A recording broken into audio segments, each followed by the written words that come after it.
So friends, आज हम इस वीडियो में चर्चा करेंगे कि वाई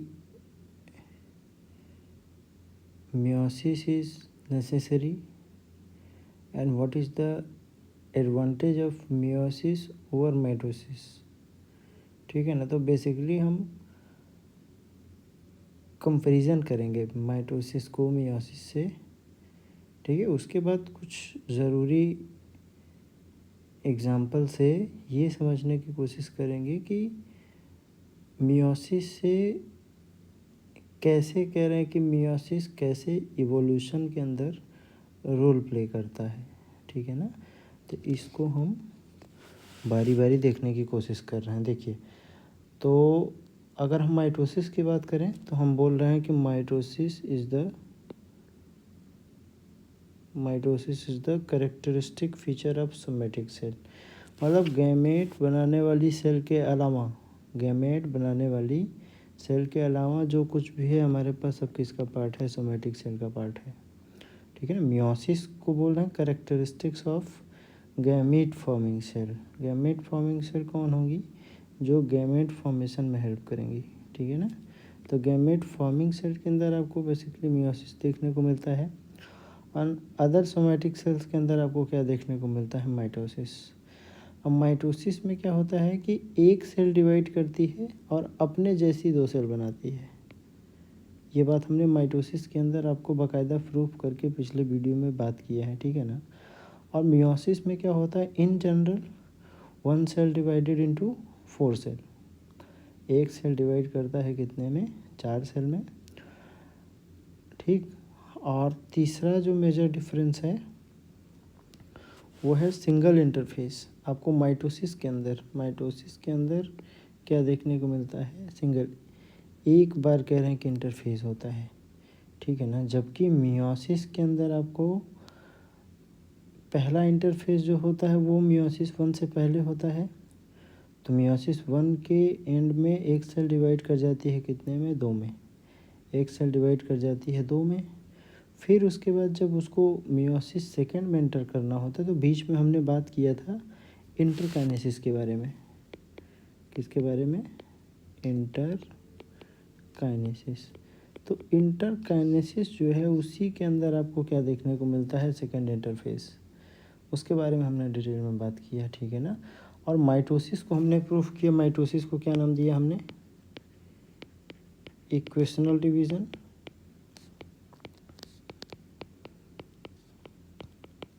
और मियोसिस को क्या हमने प्रूफ किया, रिडक्शनल डिवीज़न।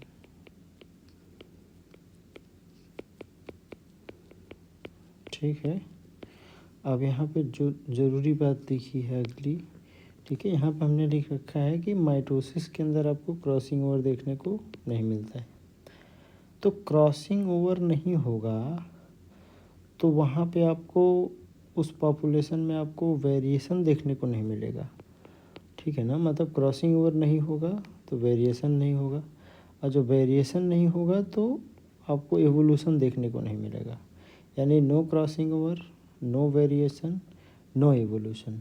जबकि मियोसिस के अंदर आपको क्या देखने को मिलता है, मियोसिस के अंदर आपको क्रॉसिंग ओवर देखने को मिलता है। क्रॉसिंग ओवर होगा तो क्रॉसिंग ओवर की वजह से आपको वेरिएशन देखने को मिलता है, और वेरिएशन की वजह से आपको क्या देखने को मिलता है, एवोल्यूशन। ठीक है ना। अब यहाँ पे देखिए जो नेक्स्ट बात हमने लिख रखा है कि variation act as raw material for evolution. यानी कि जो वेरिएशन है, वेरिएशन रॉ मटेरियल की तरह काम करता है। किसके लिए? एवोल्यूशन के लिए। यानी एवोल्यूशन के लिए ज़रूरी है वेरिएशन। ठीक है ना। एवोल्यूशन के लिए ज़रूरी है वेरिएशन, और वेरिएशन के लिए बेसिकली सेक्सुअल रिप्रोडक्शन के अंदर ज़रूरत पड़ती है किसकी, क्रॉसिंग ओवर की। ठीक है ना। तो ये इम्पॉर्टेंट रीज़न है कि क्यों कह रहे हैं कि देखिए, जैसे अगर आप माइटोसिस की बात करेंगे तो माइटोसिस के अंदर आपको कहीं भी डीएनए का एक्सचेंज या जिसको हमने क्रॉसिंग ओवर बोला वो घटना देखने को नहीं मिलता है। ठीक है ना। अब यहाँ पे हम थोड़ा सा ये देखने की कोशिश कर रहे हैं कि अगर क्रॉसिंग ओवर नहीं होता, ठीक है ना, जैसे क्रॉसिंग ओवर हुआ है तो उसकी वजह से वेरिएशन आपको देखने को मिल रहा है। वेरिएशन की वजह से कह रहे हैं एवोल्यूशन देखने को मिलता है। लेकिन अब यहाँ पर हम बात करने की कोशिश करेंगे कि अगर क्रॉसिंग ओवर नहीं होगा तो क्या होगा, ठीक है ना। दूसरा केस लेके हम समझेंगे कि अगर क्रॉसिंग ओवर हुआ है तो उसकी वजह से क्या फ़ायदा हुआ है, ठीक है ना। देखिए जैसे कि अगर हम फादर की बात करें, ठीक है ना, फादर की बात करें तो फादर के पास कितने क्रोमोसोम है सर, 46 क्रोमोसोम, ये सबको पता है। तो उस 46 क्रोमोसोम में से 23, ठीक है ना, फादर की अगर अपने अपने फादर के बारे में सोचना है तो फादर के पास 46 क्रोमोसोम होंगे। उस 46 क्रोमोसोम में से 23 दादा का होगा और 23 क्रोमोसोम किसके होंगे, दादी के, ठीक है ना। मतलब यहाँ पे हमारे पास कितना क्रोमोसोम है, 46 क्रोमोसोम। लेकिन यहाँ पे ये 46 क्रोमोसोम जो है वो सिंगल क्रोमेटिड के फॉर्म में है। यहाँ पे क्या है हमारा, देखिए सिंथेटिक फेज में हमने बताया ना, सिंथेटिक फेज में डीएनए का क्या होता है, डुप्लीकेशन हो जाता है, ठीक है ना। तो यहाँ भी कितने क्रोमोसोम हैं, 46 क्रोमोसोम है। लेकिन यहाँ पे सिचुएशन बदल गई, यहाँ पे डबल क्रोमेटिड स्टेज में प्रेजेंट है, ठीक है ना। अब यहाँ पे हम क्या मान रहे हैं कि क्रॉसिंग ओवर नहीं होगा। तो क्रॉसिंग ओवर आप समझिए, ठीक है ना। तो मियोसिस 1 के अंदर हमने बात किया कि प्रोफेज, मियोसिस 1 के अंदर प्रोफेज 1 था, ठीक है ना। वहाँ पे पैकिटीन में हमने क्या बात किया था कि पैकिटीन में क्रॉसिंग ओवर होता था। अब क्रॉसिंग ओवर में क्या होता था, ये जो होमोलॉगस पेयर ऑफ क्रोमोसोम थे, ठीक है ना, उनके बीच में कह रहे हैं कि डीएनए का एक्सचेंज होता था। तो अब यहाँ पे कह रहे हैं क्रॉसिंग ओवर नहीं होगा तो ये एक्सचेंज नहीं होगा, ठीक है ना। तो अब आप याद करिए कि प्रोफेज 1 के एंड में, ठीक है ना, डाइकाइनेसिस जब कंप्लीट होता था तो ये होमोलॉगस पेयर ऑफ क्रोमोसोम जो सिनेप्टोनिमल कॉम्प्लेक्स बनाते थे उसके बाद वो अलग अलग होते थे, ठीक है ना। तो इस केस में तो वहाँ पे कह रहे हैं कि डीएनए का एक्सचेंज पैकिटीन में ऑलरेडी हो चुका होता था। तो अब यहाँ पे हमने क्या कंसीडर कर रखा है कि क्रॉसिंग ओवर नहीं होगा, यानी डीएनए का एक्सचेंज नहीं होगा। तो डीएनए का अगर एक्सचेंज नहीं होगा तो कह रहे हैं कि देखिए जैसे कि एक पूरा सेट कह रहे हैं 23 का, वो बिना एक्सचेंज के एक साइड में प्रेजेंट होगा और दूसरे साइड का 23 दूसरे साइड में पोल पे, ठीक है ना। तो ये कह रहे हैं ये क्रोमोसोम है जिसके अंदर कोई भी एक्सचेंज नहीं होगा, नो एक्सचेंज ऑफ डीएनए। तो डीएनए का एक्सचेंज नहीं होगा, ठीक है ना। तो ये आपको कह रहे हैं कि मियोसिस 1 के एंड में 2 सेल बनेंगे, ठीक है ना। इसको हमने क्या बोला था, इसको स्मॉल एन बोला था। और अगर आप क्रोमेटिड की बात करेंगे तो ये कह रहे हैं यहाँ पे जो क्रोमोसोम है वो कौन सी स्टेज में है, डबल क्रोमेटिड स्टेज में प्रेजेंट है, ठीक है ना। अब यहाँ पे याद करिए तो इसकी वैल्यू कितनी हो जाएगी, 23। सेम इसकी वैल्यू कितनी हो जाएगी, 23 स्मॉल एन, ठीक है ना।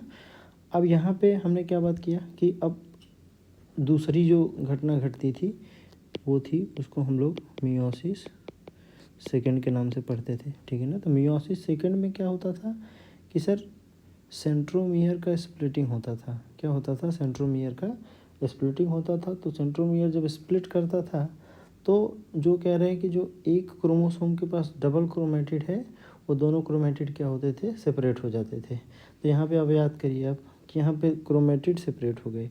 लेकिन अगर कह रहे हैं कि ये देखिए ये दो कह रहे हैं कि यहाँ पे दोनों क्रोमेटिड किसके हैं, मान लेते हैं थोड़ी देर के लिए, अगर ये दादा वाला पार्ट है, ठीक है ना, ये दोनों क्रोमेटिड किसके हैं, ये दादी वाला पार्ट है, ठीक है ना। तो ये दोनों क्रोमेटिड किसके हैं, दादा के हैं।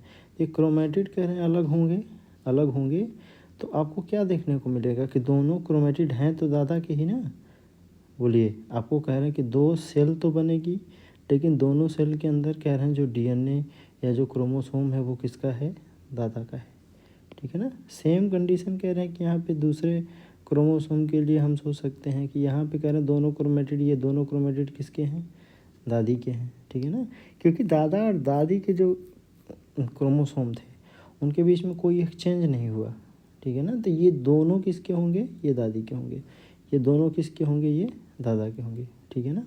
तो यहाँ पे हम कह सकते हैं कि हमको 4 गैमेट तो मिलेगा, ठीक ठीक है ना, 4 गैमेट मिलेगा। लेकिन अगर हम टाइप की बात करें, व्हाट टाइप ऑफ गैमेट, तो हम बोलेंगे 2 टाइप।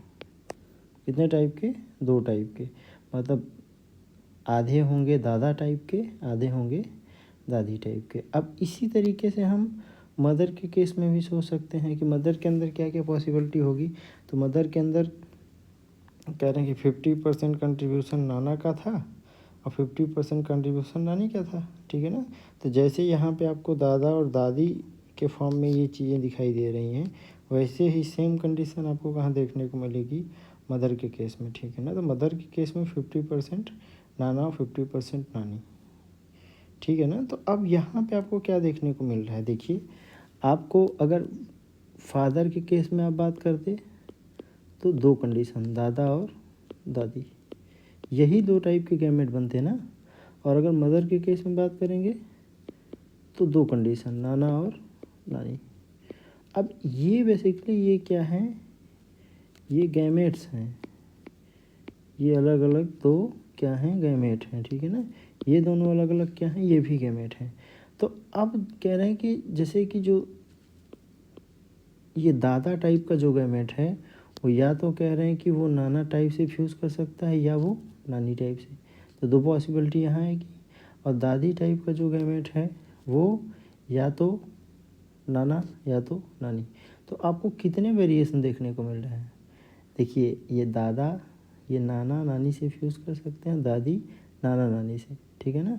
तो दादा से नाना नानी 2 और दादी से नाना नानी 2, यानी कितने डिफरेंट कह रहे हैं कि पॉसिबिलिटी यहाँ पे आपको देखने को मिलेगा? 4।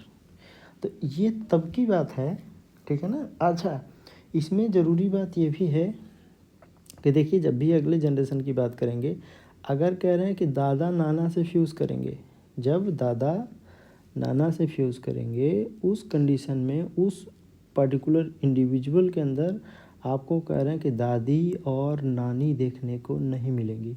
मतलब उनके कोई भी कैरेक्टर वहाँ पे आपको देखने को नहीं मिलेंगे, क्योंकि उनसे एसोसिएटेड जो भी कह रहे हैं कि डीएनए है, क्रोमोसोम है या जीन है, वो उस इंडिविजुअल को मिला ही नहीं, ठीक है ना।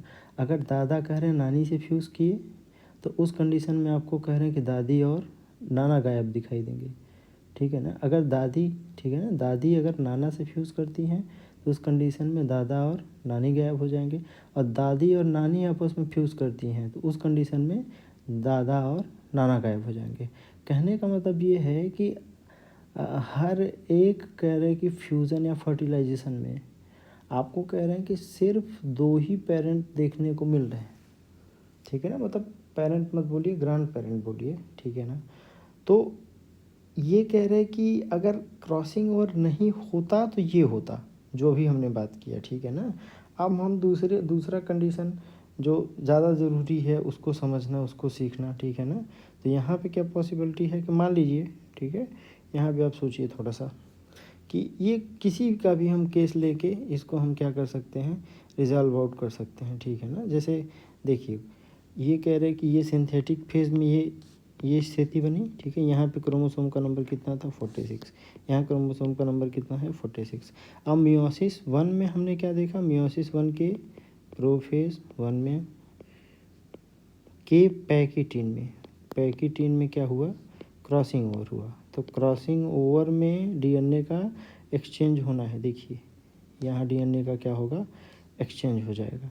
तो डीएनए का एक्सचेंज होने के बाद हमने क्या बताया? देखिए कि डीएनए का एक्सचेंज जब होगा तो वो हमेशा कह रहे हैं कि उस एक्सचेंज में 2 क्रोमेटिड तो पार्टिसिपेट करेंगे, लेकिन 2 क्रोमेटिड पार्टिसिपेट नहीं करेंगे, ठीक है ना। 2 क्रोमेटिड पार्टिसिपेट नहीं करेंगे, ठीक है ना। अब आप समझिए कि मान लीजिए कह रहे हैं कि यहाँ से कह रहे हैं कि अगर डीएनए इतना पार्ट कह रहे हैं एक्सचेंज करता, ठीक है ना, फिर भी आपको अगर इसको क्रोमेटिड 1 बोल रहे हैं, इसको 2 बोल रहे हैं, इसको 3 बोल रहे हैं, इसको 4 बोल रहे हैं, तो 2 और 3 के बीच में एक्सचेंज हुआ, लेकिन 1 और 4 के बीच में कोई एक्सचेंज नहीं हुआ, ठीक है ना। बोलिए। तो वो हमने मियोसिस में पूरा डिटेल में बात किया है, लेकिन यहाँ पे हम समझने के लिए हम कैसे समझ सकते हैं? तो मियोसिस के एंड में हमने क्या बात किया आपसे कि 2 ऐसे होंगे जिनमें एक्सचेंज हो जाएगा, जिनमें डीएनए का एक्सचेंज हो जाएगा। जैसे 2 और 3 जो हैं उनमें आपको एक्सचेंज देखने को मिलेगा, ठीक है ना। तो जहाँ एक्सचेंज हो जाएगा उसको हम क्या नाम दे रहे हैं, रिकॉम्बिनेंट। और जहाँ कह रहे हैं एक्सचेंज नहीं होगा, जहाँ एक्सचेंज नहीं होगा उसको हम क्या बोलेंगे, नॉन रिकॉम्बिनेंट, ठीक है ना। तो जैसे कि 1 और 4 को हम क्या बोल सकते हैं, नॉन रिकॉम्बिनेंट। तो जो नॉन रिकॉम्बिनेंट होगा मतलब उसमें जहाँ रिकॉम्बिनेशन नहीं हुआ उसको हम बोल सकते हैं पेरेंटल टाइप, ठीक है ना। और जिसको आप रिकॉम्बिनेंट कह रहे हैं तो रिकॉम्बिनेंट जो होगा उसको हम क्या नाम दे सकते हैं, नॉन पेरेंटल टाइप, ठीक है ना। तो आई होप यहाँ तक आपको क्लियर हुआ होगा। तो अब अगर कह रहे हैं कि मदर की बात करेंगे तो मदर के केस में आपको कह रहे हैं कि 4 डिफरेंट पॉसिबिलिटी देखने को मिल सकती है। कितनी पॉसिबिलिटी मदर के केस में होगी, 4 पॉसिबिलिटी। देखिए 4 पॉसिबिलिटी में जैसे कि ये कह रहे हैं कि इसको हम अगर नंबरिंग करें तो इसको 1 बोल रहे हैं, इसको 2 बोल रहे हैं, इसको 3 बोल रहे हैं, इसको 4 बोल रहे हैं, ठीक है ना। तो आप देख पा रहे हैं कि 1 और 4 ये वो कह रहे हैं क्रोमेटिड हैं जो क्रॉसिंग ओवर में पार्टिसिपेट नहीं किए हैं, ठीक है ना। क्रोमेटिड ये कह रहे हैं 2 और 3 जो हैं ये आपस में कह रहे हैं एक्सचेंज किए होंगे, ये आपस में एक्सचेंज किए होंगे। तो ये दोनों कह रहे हैं कि ये दोनों एक्सचेंज के बाद वाले हैं, ठीक है ना। तो इनको हम क्या बोल सकते हैं, रिकॉम्बिनेंट। और 1 और 4 को आपस में क्या कह सकते हैं, 1 और 4 को non recombinant, 1 and 4 non recombinant. तो जो नॉन रिकॉम्बिनेंट होगा वो कैसा होगा, उसको क्या बोलेंगे, पेरेंटल टाइप। नॉन रिकॉम्बिनेंट को क्या बोलेंगे, पेरेंटल टाइप। रिकॉम्बिनेंट जो होगा उसको हम क्या बोलेंगे, नॉन पेरेंटल टाइप, ठीक है ना। ऐसे ही कह रहे हैं कि हम फादर के केस में सोच सकते हैं कि सर ये 1 2 3 4, तो यहाँ 1 और 4 क्या होगा, 1 और 4 नॉन रिकॉम्बिनेंट टाइप, या इसी को पेरेंटल टाइप बोल रहे हैं, नॉन रिकॉम्बिनेंट या इसी को पेरेंटल टाइप, ठीक है ना। ये 2 और 3 क्या होंगे, देखिए 2 और 3 को ध्यान से, ये 2 और 3 ये क्या होंगे, इनको बोलेंगे रिकॉम्बिनेंट। तो जो रिकॉम्बिनेंट होगा उसको हम क्या बोलेंगे, नॉन पेरेंटल टाइप, ठीक है ना। तो ये कह रहे हैं कि 4 डिफरेंट पॉसिबिलिटी मदर के केस में पॉसिबल है और 4 डिफरेंट पॉसिबिलिटी फादर के केस में पॉसिबल है, ठीक है ना। अगर अब हम ये जो पॉसिबिलिटी है इस पॉसिबिलिटी को थोड़ा सा और नज़दीक से देखने की कोशिश करें, तो जैसे अगर हम फादर की बात करें, ठीक है ना, तो फादर के केस में ये कह रहे हैं दादा हो सकते हैं, पूरा दादा दादी का एक रिकॉम्बिनेंट, दूसरा दादा दादी का दूसरा, और दूसरा चौथा होगा हमारा दादी, ठीक है ना। ऐसे ही हम यहाँ क्या सोच सकते हैं, नाना, और 2 रिकॉम्बिनेंट होंगे, नाना प्लस नानी टाइप के, नाना प्लस नानी टाइप के, और लास्ट में क्या होंगी, नानी, ठीक है ना। तो अब ये बात ज़रूरी है कि जैसे ये जिसको आप दादा बोल रहे हैं, ये दादा वाला जो कह रहे हैं गैमेट है वो ये कह रहे हैं कि ये 4 पॉसिबिलिटी है मदर के केस में, ठीक है ना। ये चारों क्या हैं, ये पॉसिबिलिटी हैं। तो यहाँ से आप कह सकते हैं ये इसके साथ फ्यूज़ कर सकता है, बोलिए, ठीक है ना। तो पहली पॉसिबिलिटी तो ये है कि दादा नाना टाइप का कह रहे हैं कि अगला इंडिविजुअल बन सकता है, ठीक है ना। या कह रहे हैं कि ये इसके साथ फ्यूज़ कर सकता है, ठीक है, या ये इसके साथ फ्यूज़ कर सकता है, या इसके साथ फ्यूज़ कर सकता है, ठीक है ना।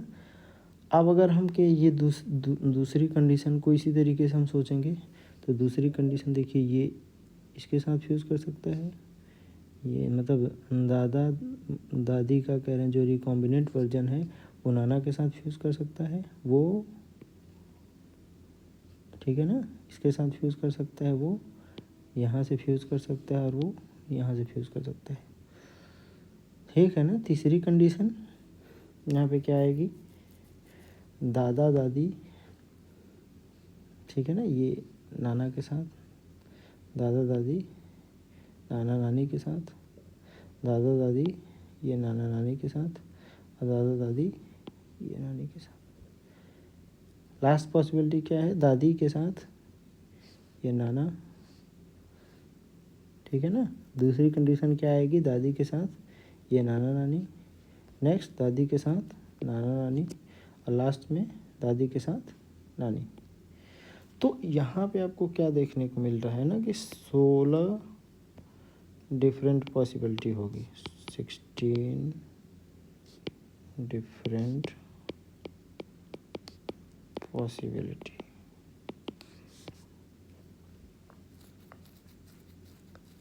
ठीक है ना। तो हम इसको अगर हम 16 क्या क्या कंडीशन बनेगी तो उसमें हम ऐसे सोच सकते हैं, देखिए जैसे ऐसे सोचेंगे कि ऐसा हो सकता है ना कि पहला कह रहे हैं कि दादा जो हैं वो नाना के साथ फ्यूज़ किए, तो ये पहली कंडीशन आएगी।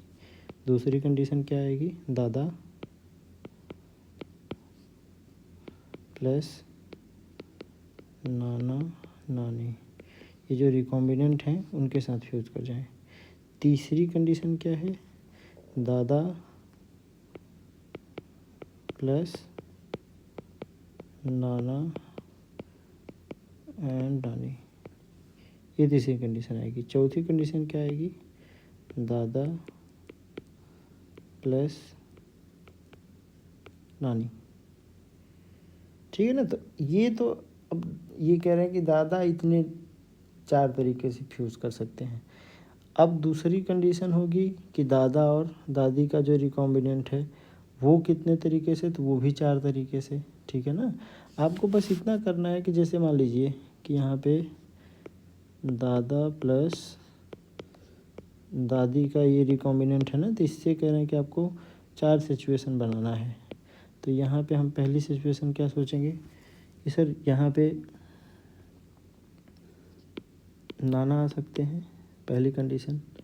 दूसरी कंडीशन नाना नानी का रिकॉम्बिनेंट। तीसरी कंडीशन नाना नानी का रिकॉम्बिनेंट। चौथी कंडीशन नानी, ठीक है ना। मतलब यहाँ पे कह रहे हैं दादा दादी के साथ नाना आ सकते हैं, दूसरे कंडीशन में दादा दादी के साथ नाना नानी आ सकते हैं, तीसरी कंडीशन में दादा दादी के साथ नाना नानी आ सकता है और चौथी कंडीशन में दादा दादी के साथ नानी आ सकती है।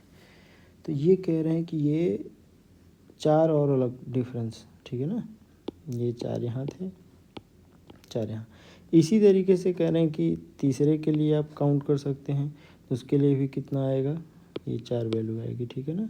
और लास्ट में ये दादी के साथ फ्यूज़ कराएंगे तो वहाँ से भी आपको, ठीक है ना।